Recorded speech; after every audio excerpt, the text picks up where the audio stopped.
بسم اللہ الرحمن الرحیم۔ الصلاۃ والسلام علیک یا رسول اللہ۔ السلام علیکم ورحمۃ اللہ وبرکاتہ۔ صوفی مرد و زن عیادت اور نصیحت حاصل کرنے کے لیے آپ کے گھر آنے لگے۔ آپ ان کی آمد پر خوش ہوتی اور ان کے سوالات کے جوابات بھی دیتی رہتی تھی۔ کئی جوابات دیتے وقت آپ رو پڑتی تھی۔ شیخ فرید الدین عطار رحمۃ اللہ علیہ تذکرۃ الاولیاء میں کہتے ہیں کہ انہی دنوں میں آپ کے پاس آپ کے 3 دوست ملنے اور تیمارداری کے لیے تشریف لائے، جن میں خواجہ حسن بصری رحمۃ اللہ علیہ، مالک بن دینار رحمۃ اللہ علیہ اور جناب شفیق بلخی رحمۃ اللہ علیہ شامل تھے۔ دعا سلام اور حال احوال پوچھنے کے بعد سب نے بات چیت شروع کر دی۔ حضرت رابعہ بصری رحمۃ اللہ علیہ نے بھی سرگرمی سے حصہ لینا شروع کر دیا۔ باتوں باتوں میں موضوع سخن صدق کی طرف ہو گیا۔ حضرت حسن بصری رحمۃ اللہ علیہ نے فرمایا، وہ شخص اپنے دعوے میں سچا نہیں جو خدا کے پہنچائے ہوئے دکھ پر صبر نہیں کرتا۔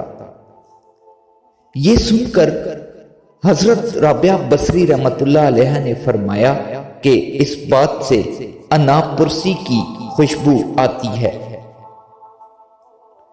جس پر شفیق بلخی رحمۃ اللہ علیہ نے بات کا سر پکڑا اور کہا، وہ اپنے دعوے میں صادق نہیں جو خدا کے پہنچائے ہوئے دکھ درد پر شکر گزار نہیں ہوتا۔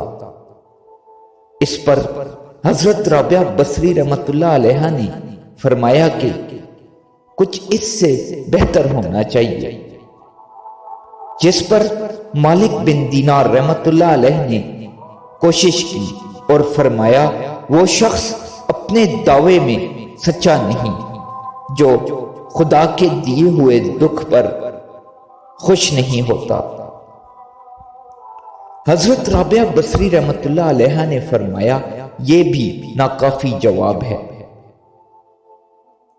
اس پر وہ سب بولے، اب آپ ہی فرمائیں۔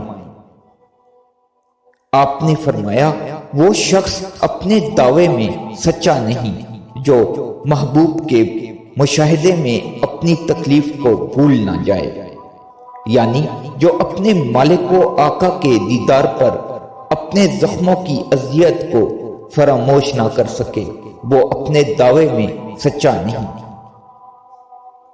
آپ کی قول کی تصدیق کرتے ہوئے شیخ فرید الدین عطار رحمۃ اللہ علیہ کہتے ہیں،